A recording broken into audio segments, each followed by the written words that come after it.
Friends,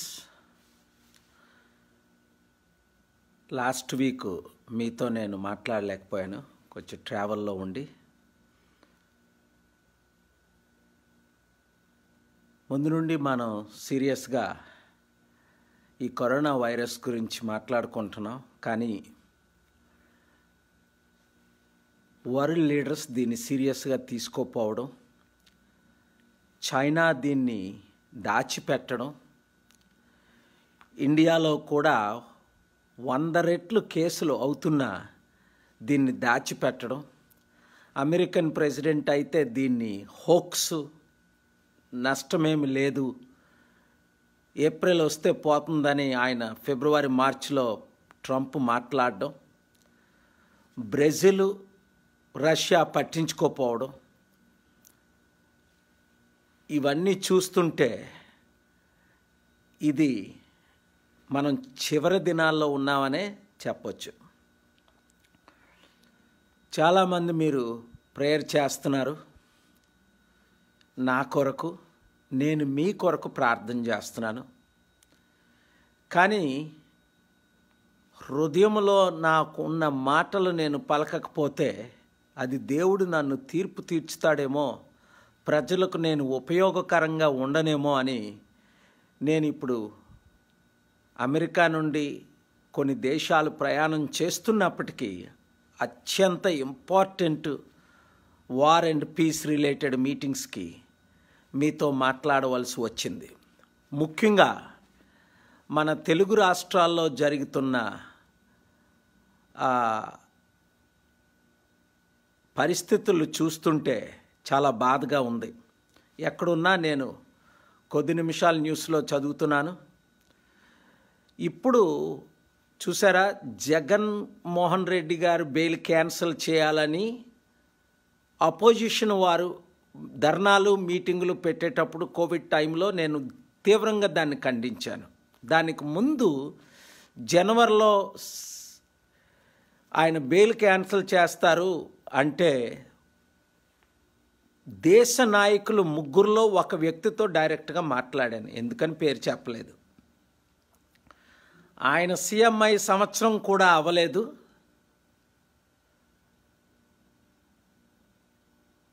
మీ చేతిలోనే government కోర్టులు నడుస్తున్నాయి. మీరు వద్దంటే ఎవరికి బెయిల్ క్యాన్సిల్ అవ్వదు, మీరు అంటేనే ఎవరైనా అరెస్టులు అవుతారు. అవన్నీ తెలిసిన విషయాలే, ఈ డ్రామాలు వద్దు అని ఒక పెద్ద వ్యక్తికి నేను మంచిగా సలహా ఇచ్చాను. ఓపెన్గా నేను ఆయన అరెస్ట్ అవ్వకూడదని పిలుపునిచ్చాను. అప్పుడు ఈ వైఎస్ఆర్సిపి మిత్రులు, ఫాలోవర్స్ నన్ను ప్రైజ్ చేశారు. అయితే ఇప్పుడు నేను సంవత్సరం అయిన గవర్నమెంట్కి నేను ఏపీ సీఎంకి వాళ్ళ అడ్వైజర్లకి ఇచ్చిన సలహా ఏంటంటే, ఇప్పుడు కోవిడ్-19 ద్వారా, ఈ కరోనా వైరస్ ద్వారా వందల వేల మంది చనిపోతున్నారు. ఆల్రెడీ ఒక సంవత్సరంలో 86,000 కోట్లు అప్పు తీసుకొచ్చి మన రాష్ట్రానికి బిల్లులు పే చేస్తున్నారు మన AP government.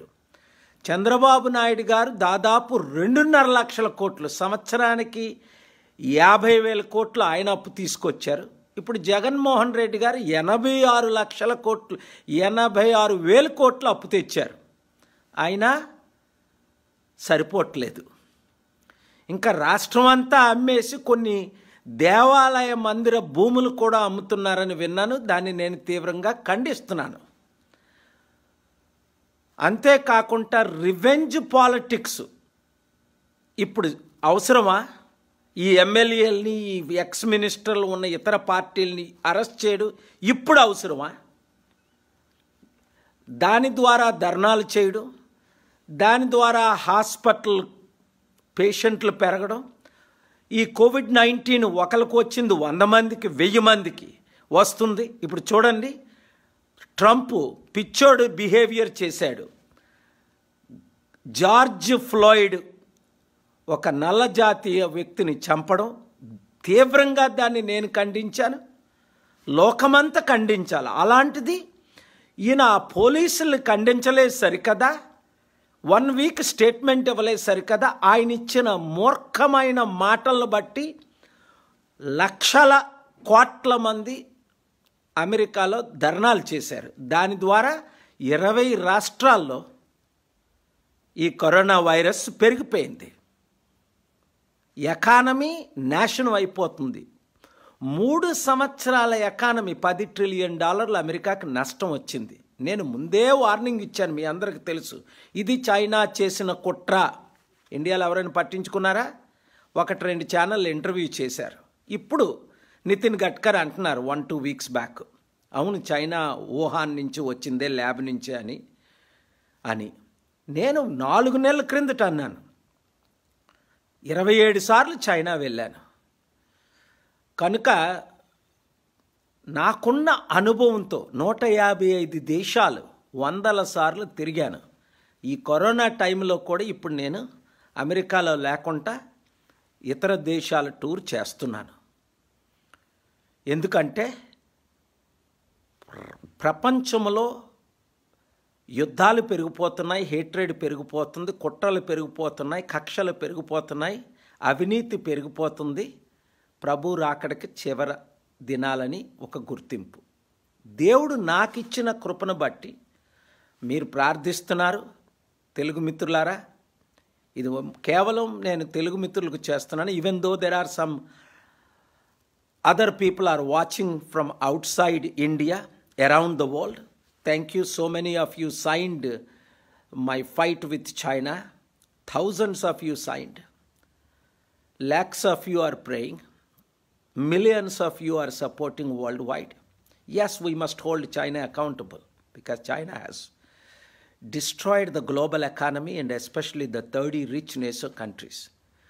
Whereas our country, India, is suffering a lot. It's already number 4 according to World Health Organization. But it is my opinion, India has, as I told 3-4 months ago, 100 times more cases than probably they are reporting. Because it's beyond anybody's control. Precautions should have been taken much earlier. So that I'm asking now 2 things from the Indian government, both state and central government. Lockdown should continue or extended, but at the same time, poor should be taken care. Nationally and statewide, revenge politics must be stopped. This is not time for divide and conquer. This is the time for unite and prayerfully work together, all people of all faiths, all groups. Whether you are a Hindu or Muslim, Christian or Buddhist, we must all work together to defeat this deadly and dangerous virus. And we also must help the poor, those who are starving. If lives are lost, will never be restored. But whereas economy can be restored, whereas poverty can be eradicated, whereas jobs can be created if there is proper leadership. Proper leadership is needed. Focused leadership is needed. Strategic leadership is needed. Unbiased leadership is needed. So my friends, I am praying for you. Share with everyone this message that I am praying. We will work together. We will pray for each other. We will stand together united no matter what. So I am urging both AP and Telangana state governments, do more, focus more, help more strategically. My support and my offer and my prayers and my connections are open for our states and our country. While I am busy globally, please pray for me. And thank you for sharing this message with everybody. God bless you all. Thank you very much. Please like, follow and subscribe. Please subscribe. Please subscribe. Please subscribe. Please subscribe. Subscribe Please subscribe. Please subscribe Film Jalsa. to Film Jalsa. Film Jalsa. To Film Jalsa. Film Jalsa. Film Jalsa. Film Jalsa channel. To Film Jalsa.